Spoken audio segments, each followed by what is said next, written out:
Hey guys, want to turn on dark mode on youtube.com?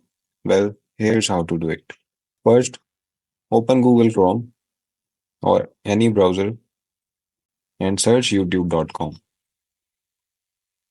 Hit enter, and as you can see here, my YouTube is on currently light mode. So, to turn dark mode on, I will head over to my profile icon on the top right corner of the screen and click on it. As you can see, there are several options here. We'll go to the appearance option right below the Your Data in YouTube option. Click on Appearance, and as you can see, there are three more options. Use device theme. If you are using your device on dark mode, then it will use your device theme. If you're using your device on light mode, then it will be light mode by default. And if you're using your device on dark mode, then it will be dark mode by default. So if you are using your device on light mode but still want to turn on dark mode on your YouTube, click dark theme.